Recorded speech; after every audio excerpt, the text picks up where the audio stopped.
YG와 JYP의 책걸상.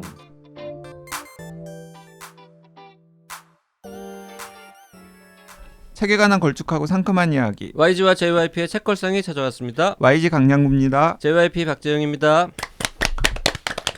이번 주에는 짐 밴더하이 등이 쓴 스마트 브레비티 디지털 시대의 글쓰기 바이블이라는 부제가 붙어 있습니다. 이 책의 번역자 윤신영, 김수지 두 분의 저널리스트와 함께하고 있는데요. 두 분 잠깐 기다리시면서 두 번째 시간에는 어떤 이야기를 스마트하고 브레비티하게 말씀하실지 고민하고 계세요. 우리 댓글 몇 개만 읽을게요. 우리가 당부 드렸죠. 자기 분량 자기가 챙겨가야 된다. 네.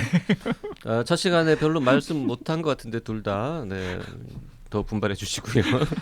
치즈루님이 댓글 주셨습니다. YG님 방송에서 잘못 읽으셨어요. 내가 사랑했던 모든 너에게와 너를 사랑했던 한 사람의 나에게는 두 권 다 읽으셔야 합니다. 영화도 두 편 다 보셔야 하고요. 두 권을 읽는데 어느 쪽부터 읽느냐에 따라서 소감이 달라진다는 겁니다. 그 소설 N처럼 그 소설 N이 어느 그 장을 읽느냐에 따라서 그 스토리의 느낌이 달라지는 것처럼 네, 치조님 앞으로 주의하겠습니다. 자, 그리고 GGOLDDAN님께서 꼴단? 네, 동물 권력 읽으시고 마지막 장까지 아주 재미있게 읽었습니다. 이제부터 마주칠 고양이, 개, 비둘기 같은 동물들을 이전과 다른 시각으로 보게 될 것 같습니다. 동물 권력의 비둘기 이야기도 나오나요? 비둘기가 나오죠. 전서구 나오는구나. 맞죠. 그리고 행운의 카자르님은 그 인인초초, 네, 인인초초. 인간은 왜 인간이고 초파리는 왜 초파리인가 편 들으시고 유전자학이 이렇게 흥미로운 학문일 줄은 몰랐습니다.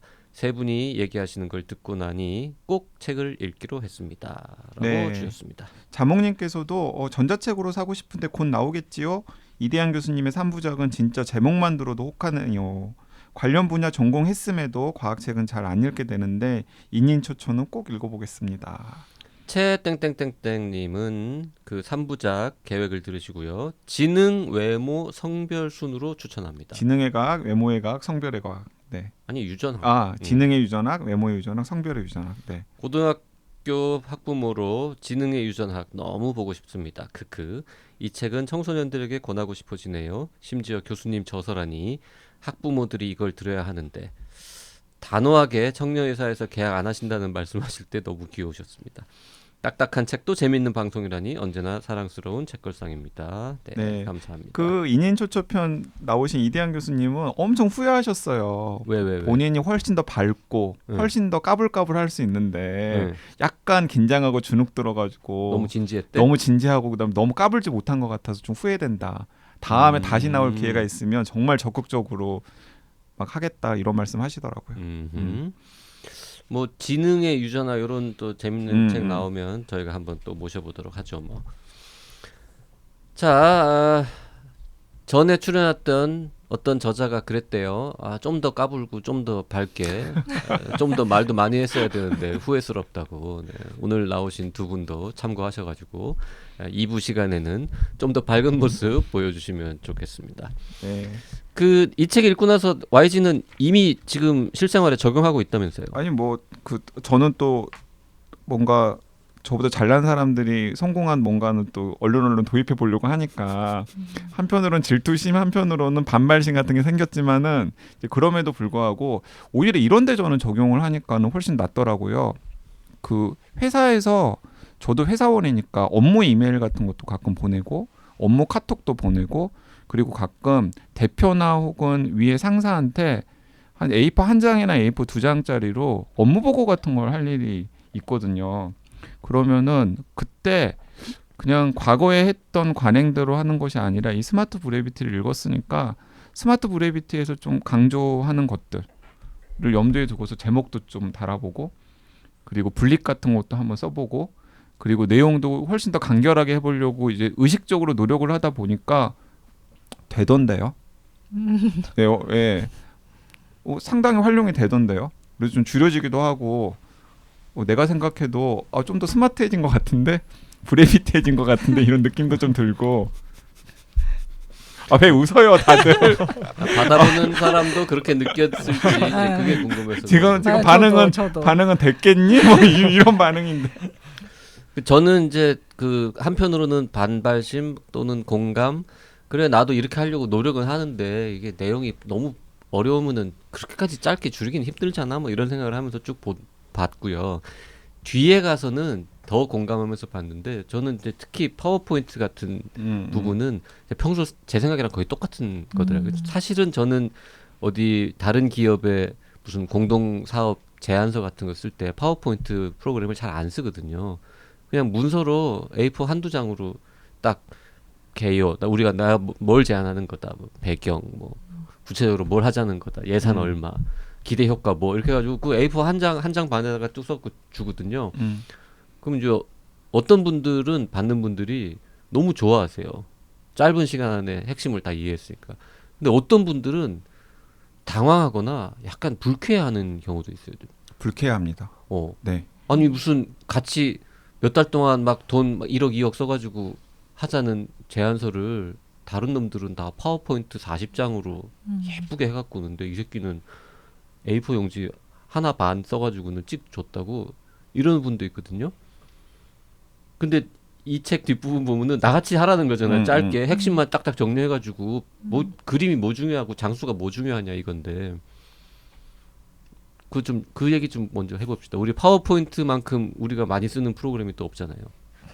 아까 그 사업 얘기하니까 되게 공감 많이 되는 저도 전 직장에서 많이 해봤어가지고 그런 거 하면은 그쵸 딱 그 성의를 보이기 위해서 만드는 거예요. 네, 성의를 보이기 네, 위해서. 내가 뭔가를 여기에 시간을 들여서 했다는 것 때문에 밤새가지고 그 마케팅 담당 분들이 만들어가지고 오면 몇십 장짜리 되는 그 스타일 내용은 몇 장이면 될 없어요. 건데 아니 그분이 노력이 뭐 평하는 게 아니고 그렇게 하지 않으면 안 되는 시장이 돼버린 거예요. 근데 여기는 정면으로 그걸 사실 부정하고 있죠. 그렇게 할 필요가 없다. 근데 실제로 해보면은 그게 의사소통 많이 방해하거든요. 할 일이 뭔지 핵심이 뭔지가 대부분 가려지고 화려한 그래픽이 이제 사라지기 때문에 뭐 그런 것들을 오히려 이제 그러니까 업무에서 그 업무 효율을 굉장히 높일 수 있는 방법들을 제시를 하고 있는 거예요. 그래서 발표, 사내 보고 이런 쪽에서 저는 오히려 그래서 앞부분에 뭐 기사 쓰는 거 이런 것보다 그 부분이 더 현실에서 활용하기 좋은 부분이 아닌가. 사실 그 앞에 기사를 줄이는 부분은 그 엑시오스의 주요 비판점 중에 하나예요. 그러니까 더 깊은 내용을 못 다루게 만드는 형식적인 제약을 여기서 이제 가하는 거다. 대표적인 비판이거든요. 그러니까 장점이 있지만 그것 때문에 희생시키는 것이 있는데 바로 그 깊이다. 여기선 악시오스는 물론 더 깊이 읽기로 그걸 이제 옵션으로 넘겼다고 하지만 결과적으로 그거를 이제 사실상 배제하는 글들만 선택이 될 거다. 이제 이 주요 비판인데 뒤에 업무 쪽으로 넘어가면 오히려 훨씬 더 높아지고요. 저도 한번 그 최근에 한번 그 회의 다른 부서하고 할 때 회의할 때 한번 써본 적이 있었는데 전 제일 유용했던 게 회의 시간 아예 정해놓고 보면 보통 우리 의뢰 그냥 1시간이나 뭐 이렇게 정해놓고 하잖아요. 그냥 기본 리포트로. 그게 아니고 25분으로 정해서 해봤어요. 여기 얘기한 대로 25분 정해서 딱 정말 딱 곧 초가 딱 끝난 순간에 회의를 끝냈는데 모두가 그냥 짜릿해하면서 만족해하면서 끝났거든요.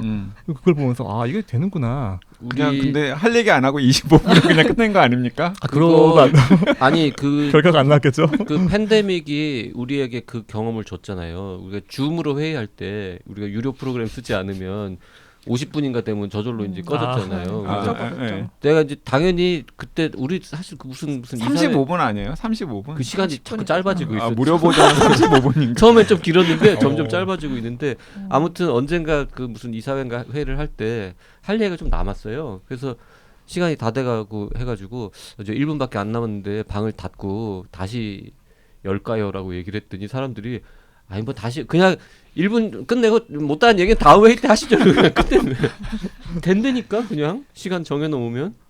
책에도 나오잖아요. 그게 그 뭐지 그 뭐 성당이었나요? 어디 여기서 이렇게 설교하는 거 시간을 주었더니 수녀들이 제일 좋아하셨다. 네.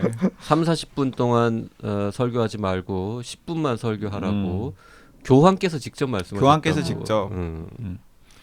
그러면 이제 수녀들이 제일 좋아했는데 왜냐하면 수녀들이 가장 그 피해자였으니까 사실 그 설교에 책걸상 방송을 우리 지금 30-40분씩 하잖아. 신부님 설교처럼. 심지어 계속 길어지고 있어요. 그러게. 우리도 10분으로 줄일까?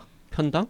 근데 우리 25분, 30분에 끝내면 바로 청취자분들께서 댓글 달잖아요. 왜 이번 방송은 짧으냐고. 짧냐고. 댓글이 달리는데 10분 동안 더 압축적으로 정보도 스마트 브레비티 원칙으로 다 드리고 재미도 드리고 웃음도 빵빵 터뜨리게 하고 이렇게 하면은 10분만 해도 되긴 되는 거잖아. 그러니까 스마트 슬로우도 있을 수 있으니까. 네.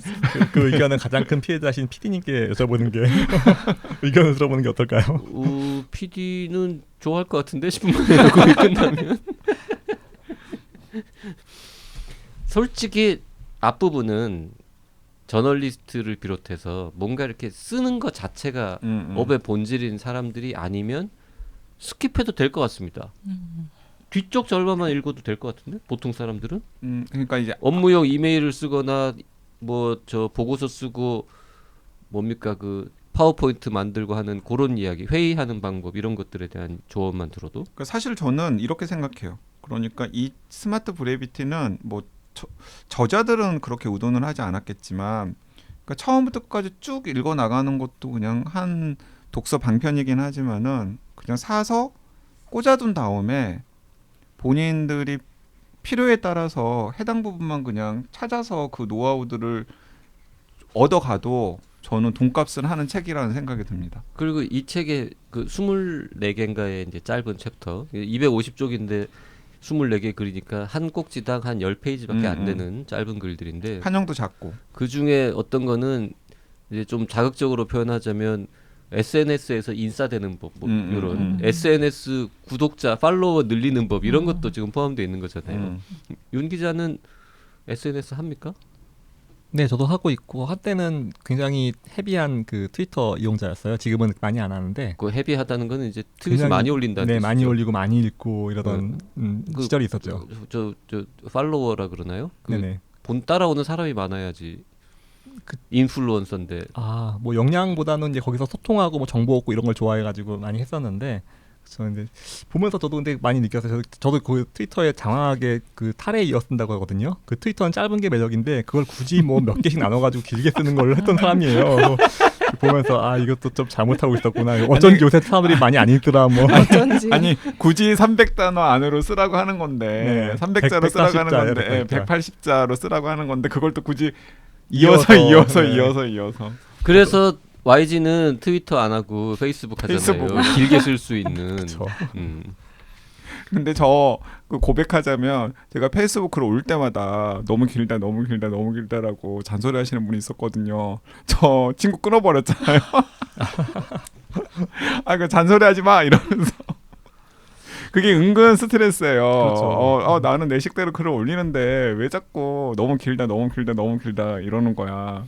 그러니까 어정쩡하게 다 똑같은 분량을 고집하는 거는 말이 안 되는 것 같고 줄일 수 있는 건 최대한 줄이고 그리고 지금 우리가 SNS 얘기를 잠깐 했지만 페이스북하고 트위터하고 인스타만 해도 서로 성격이 이제 완전히 다르죠. 다른 매체니까 그 페이스북에 올릴 때랑 트위터를 쓸 때는 글 쓰는 방식이 사실은 달라야 되는 거죠. 장르가 다르니까. 마찬가지로 조금 긴 과학 동화, 사이언스 동화 같은 정도의 호흡으로 나가는 매체도 필요한 거고 더 길게 가는 매체도 필요한 거고 그 심지어 그런 식으로 따지면 세상에 책은 다 없어져야 되게 그렇게 긴 원고 뭉치는 그 이제 우리는 JYP도 사실 긴 글 쓰는 사람 아닙니까? 강의도 길게 하는 거 좋아하고. 진짜 좀 지겨워요. 약간. JYP는 30분 강의 요청은 대부분 다 거절합니다. 난 그 시간 동안에는 내 매력을 충분히 보여줄 수 없다. 근데 너무 웃긴 게 뭐냐면 30분 강의 요청 거절하잖아요. 그런데 항상 걱정한다. 세바시에서 15분짜리 강연 요청 들어오면 어떻게 하지 이러면서 요청 받은 지 없는데. 없는데. 근데 요청이 올까봐. 와도 거절할 것 같아가지고 아까워서. 아깝죠. 그거 되게 많이. 근데 나는 15분 만에는 뭔가 이렇게 딱 할 만한 마땅한 아이템이 없더라고요. 그래서 유퀴즈 같은 데서도 섭외가 안 들어오는 거예요. 그래요, 알아요. 어쩌겠어요. 뭐. 유퀴즈 섭외는 자기도 안 들어오잖아. 아니 집사부일체 이런 데서 섭외 들어오면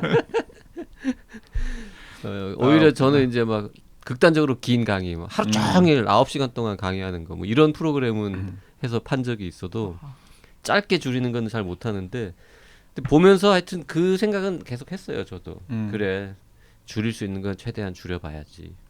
그리고 우리 회사의 기자들한테도 사실 늘 하는 얘기거든요. 쓸데없는 군더더기를 줄여라.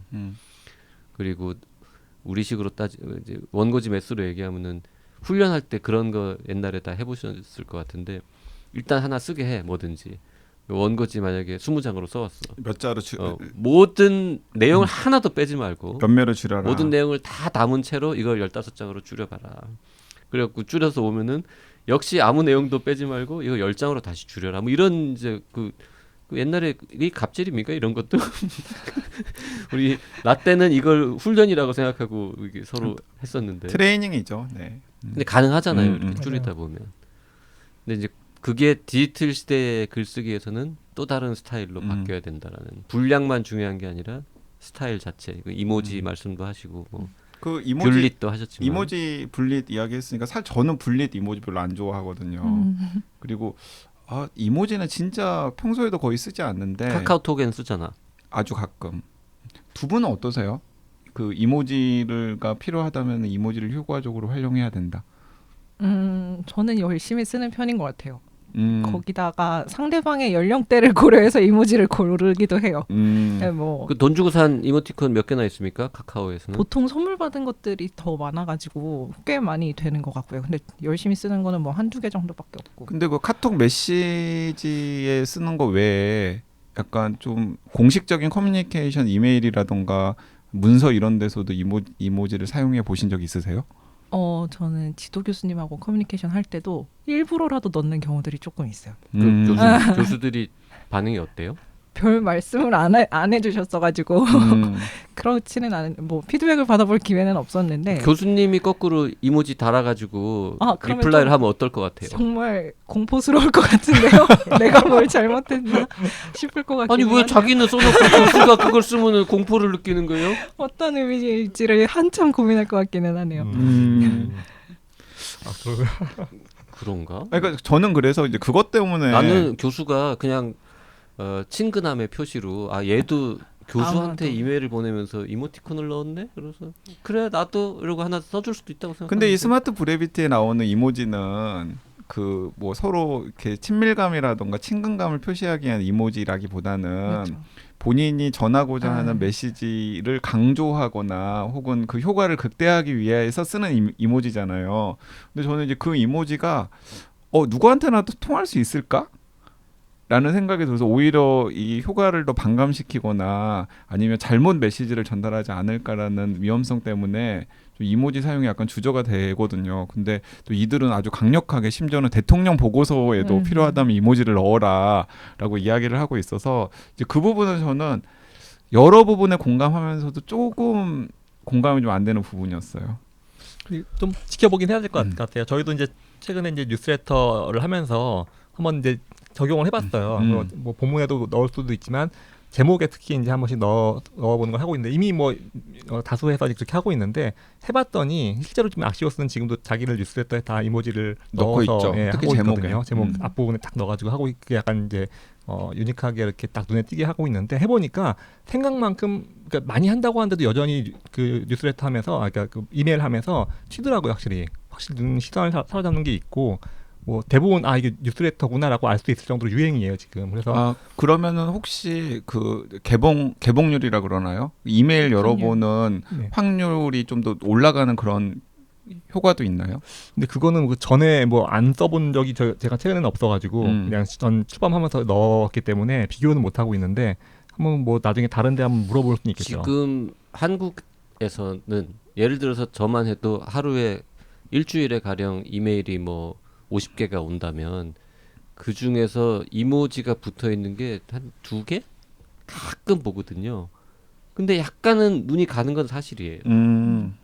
그렇죠. 클릭률이 실제로 높아지느냐? 그건까지는 잘 모르겠지만 써볼만 할 것 같고요. 제목은 더 눈에 띈다 확실히 이모지가 확실히 있는 게 조금 더 눈이 가는 거는 맞죠. 주로 그 이모지는 한국에서는 주로 빨간색으로 씁니다. 네, 눈에 띄는 게 있어요. 눈에 띄는 게 있으니까. 눈에 띄라고. 이 책이 24개 꼭지라고 아까 말씀드렸는데 사실은 제가 기획자나 저자였으면 25번째로 하나 더 쓰고 싶은 게 있는데 그리고 있을 법한데 없는 게 하나 있더라고요.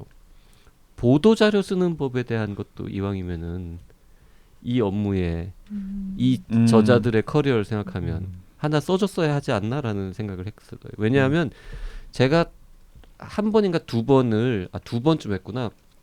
누가 요청을 했어요. 보도 자료를 잘 쓰는 법에 대해서 강의를 한번 해달라고. 맞아요. 그래서 난 이거를 강의해 본 적이 없는데 그랬더니 아니 그냥 많이 받아보셨으니 좋은 거 거지 같은 거 이렇게 실제 사례 중심으로 좀 해주세요 해가지고 그 강의를 요청한 기관이 보낸 보도자료 최근 거 이렇게 몇 개 갖다 놓고 이제 빨간 줄 쳐가면서 이렇게 보내면 우리 안 열어본다. 제목이 이게 뭐냐. 그 말씀을 드릴 때 제일 사람들이 격하게 공감하셨던 게 제목 따는 방법들이 있더라고요. 그 사실 그 보도 자료에 대한 챕터가 없다라고 하셨는데 그냥 제가 그냥 활용한다 그러면은 파트2 전체가 약간 보도 자료 만드는 법이에요. 제목을 어떻게 달지, 그 다음에 뭐 깊이 알아보기를 넣는 게 왜 중요한지, 그리고 어디에 강조점을 둬야 될지 이런 것들을 파트2에 쭉 이제 하나씩 설명을 해놨잖아요. 그러니까 파트2 어떻게 할 것인가가 사실은 보도 자료 쓰는 법. 뭐 기사 쓰는 법일 수도 있지만 보도자료 쓰는 법이라고 이해를 해도 될 것도 같고, 근데 제가 뜻밖에도 공무원들 강의를 해보면은 눈에 띄는 제목이 필요하다라고 이야기를 하잖아요. 그러면은 그분들이 저희가 처음에는 눈에 띄는 제목으로 가져가면 꼭 국장님, 실장님께서 혹은 차관님께서 제목을 톤다운 시킨다라는 거예요. 톤다운 시키고 가끔은 이제 기관장 이름을 올리고 이제 네, 이런 식으로. 그 보도자료 잘 쓰는 법 같은 책은 없습니까? 있을걸요? 있어요? 네, 있을걸요? 있는데 네. 왜 그분들은 맨날 그렇게 보낸대요 보도자료를? 나 같은 사람한테 강의하라 그러고. 그거 열심히 안 하시는 거죠. 하나 우리 저 윤 기자나 YG나 저나 이렇게 다 힘을 모아가지고 몇 명 모여서 짧게 보도자료 잘 쓰는 법에 대해서 책 한 권 쓸까요? 스마트 브레비티 실전편 보도자료 잘 쓰는 법. 보도자료를 쓰는 업무를 하는 사람이 생각보다 되게 많더라고요. 많아요. 네. 잘 팔 것 같은데? 네, 많아요. 그래서 저도 그 최근에 정부 모 요 기관 저 스마트 브레비티 낸 생각의 힘 출판사 요 편집자한테 한번 물어봐봐. 보도자료 스마트 브레비티 이 코리안 버전으로 보도자료 편. 그리고 그 책에는 어떤 내용이 꼭 들어가야 되냐면 기자들은 몇 시에 보낸 보도자료에 더 관심을 보이나, 그리고 무슨 요일 몇 시쯤에는 보도자료를 보내면 짜증이 나나, 뭐 이런 것도 좀 알려드려야 된단 말이에요. 녹음 끝나고 다시 얘기해 봅시다. 그러면 독자 그리고 역자로서 그 책을 일단 접하신 다음에 이거 좀 이런 부분을 어떤 독자들이 읽으면 진짜 도움이 되겠다 이렇게 생각했던 거 있으세요? 뭐 우리 이제까지 계속 저널리스트 분들이나 뭐 보도자료 쓰는 분들 뭐 이렇게 많이 글쓰기 위주로 많이 이야기를 했지만 사실 시각화 관련해서도 책에서는 좀 다루고 있는 면이 있거든요. 어떤 그래프가 눈에 띄는지, 그리고 뭐 아까 인스타그램 이야기도 살짝 나왔지만 요즘에는 그냥 글이 바이럴되는 경우보다도 그림이 또는 사진이 바이럴되는 경우들도 되게 많아서 어떤 사진이 좀 더 시선을 사로잡는다라는 것들에 대한 이야기들도 있어요. 여기에는 뭐 미국 공화당이 어떤 뭐 코끼리다라고 하는 그 상징물 동물이 있는데 그 코끼리라는 동물을 어떻게 나타냈을 때 공화당이 패배했다라는 메시지를 제일 잘 전달할 수 있을까에 대한 사례들도 나오거든요. 근데 이런 이미지를 고르는 작업들에 대한 것도 되게 재미있더라고요, 저는.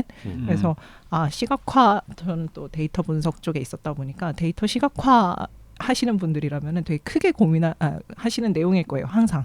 왜냐면 그래프 하나에 정말 많은 내용들을 한꺼번에 담아내야 되는데 헷갈리지 않게 담아내야 되는데 그게 쉬운 일이 아니다 보니까, 근데 이들은 어쨌든 매번 스마트 브레비티하게 글을 쓰면서 그런 시각적인 요소들까지도 고민하고 있는 거죠. 그래서 그런 내용들도 참 재미있다. 그리고 아마 많은 분들이 마케팅이나 이런 시각화에 종사하시는 분들이 재미있게 생각하실 것 같은 부분이었어요. 그 책걸상 청취자들 중에도 인스타 같은 거 하시는 분들도 많이 있으신데 그런 분들이 어떤 사진을 픽했을 때 내가 더 우리 인스타 팔로우들에게 더 잘 노출이 될 수 있을까?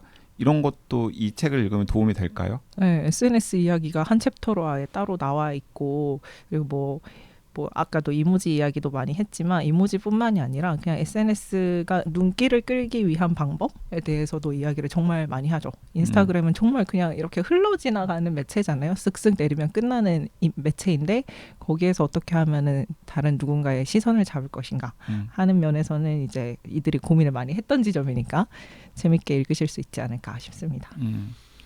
신영 기자님 어떠세요? 저는 조금 이제 다른 얘기를 해보면은 저는 여기 제일 인상 깊었던 것 중에 하나가 이런 사람들이 돈을 버는구나라는 이거였어요. 이거는 모든 사람이 관심 있는 주제니까 제가 여기 말씀드리는데, 그러니까 글을 쓰고 뭐 소통하고 이런 것도 좋은데 여기서 한 단계 더 나간 걸 한 거죠. 그걸로 하나의 어떤 그 자기 어떤 그 기술을 철학화 시켜가지고 책 한 권 분량을 만들고 그걸 전체 회사에 적용해가지고 브랜딩화를 하고 나아가서 그걸로 서비스를 만들어 개발해가지고 그걸 팔기까지 했어요. 심지어 7천억에 팔았어요. 그렇죠. 그렇게 한다면 회사를 7천억에 매각을 했잖아요. 저희 보면서 보통 기자나 뭐 글 쓰는 분들 이런 분들이 다들 글 콘텐츠 만드는 데까지만 신경을 써요.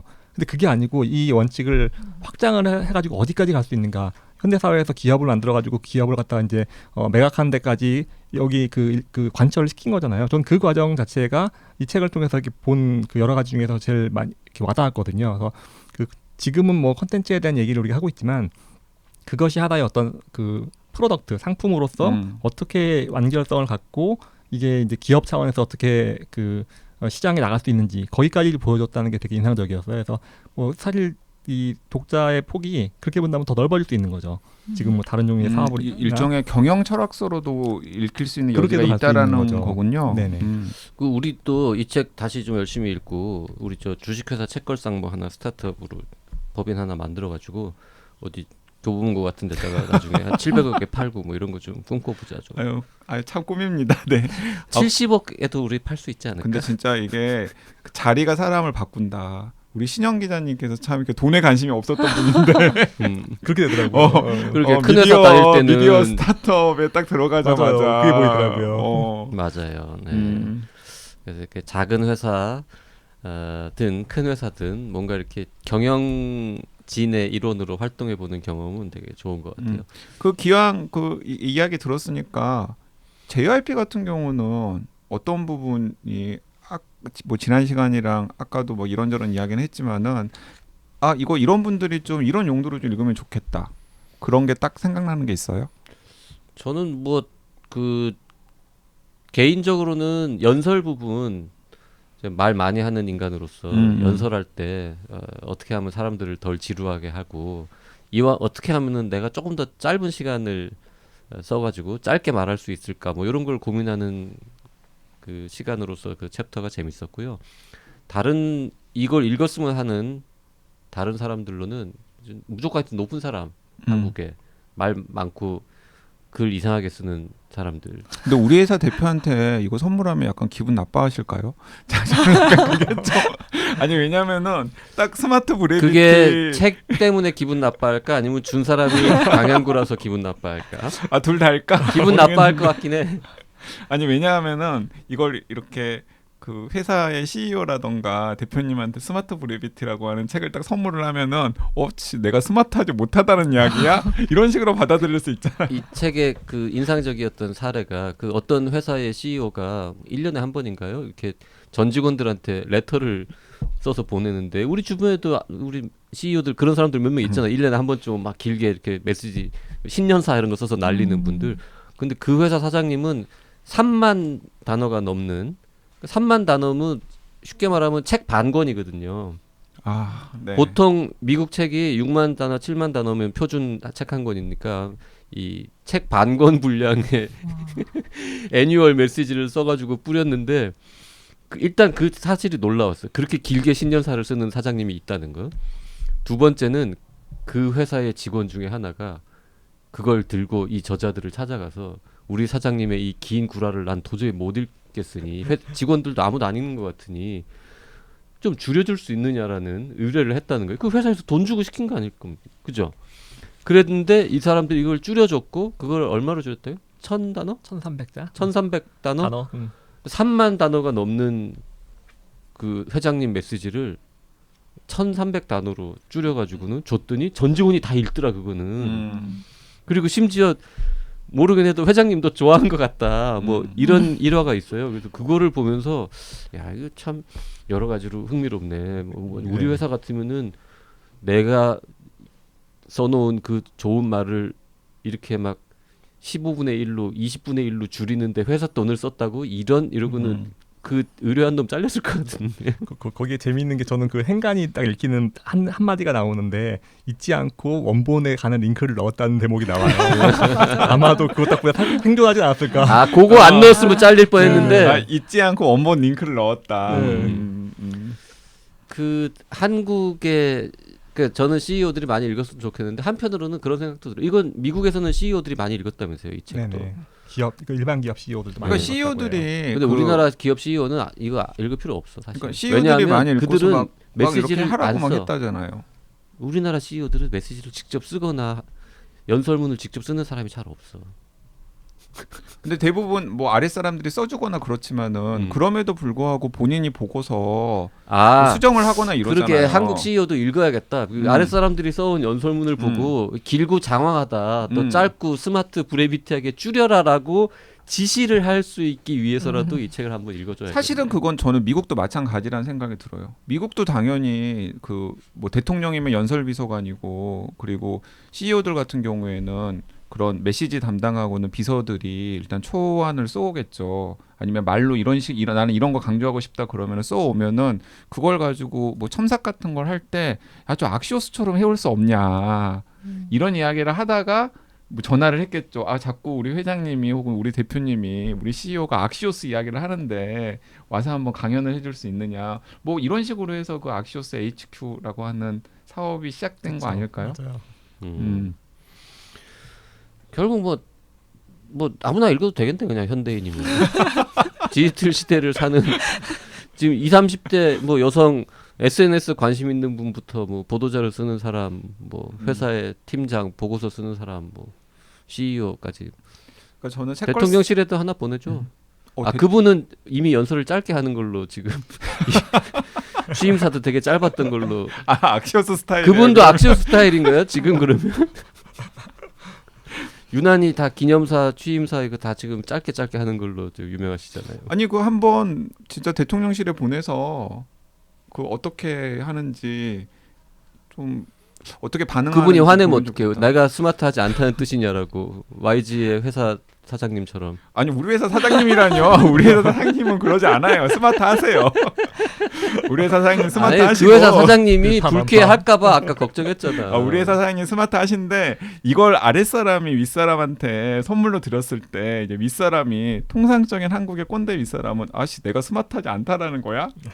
뭐 이제 이렇게 반응을 하실 수도 있어가지고 저는 그게 좀 걱정이 된다라는 거고 저는 책걸상 청취자들 중에서 커뮤니케이션에 관심이 있으신 분들 그리고 또 내가 좀 핵심을 찌르는 글쓰기 같은 것에 관심이 있고 해보고 싶은데 선뜻 실천이 안 되거나 항상 욕구가 있다.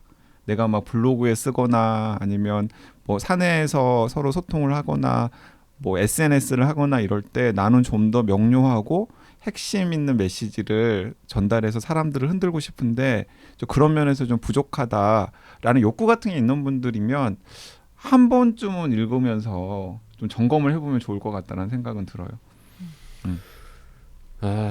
하지만 어쨌든 앞에도 얘기했습니다만 줄이는 능력도 긴 내용을 다 정확하게 알 때 잘 줄일 수 있기 때문에 진짜 중요한 일을 하시는 분들은 길고 짧고 이런 게 연연하기보다는 자기가 맞닥뜨린 문제의 핵심을 정확하게 파악하는 게 일단 제일 중요하죠. 그러려면 책을 많이 읽어야 돼요. 그러니까 우리 지금 결론은 자기가 글을 쓸 때는 짧게 써야 되지만 그 짧은 글을 정말 임팩트 있고 효과적이고 정확하게 쓰기 위해서는 많이 읽어야 된다. 정말 책방송다운 결론 아닙니까?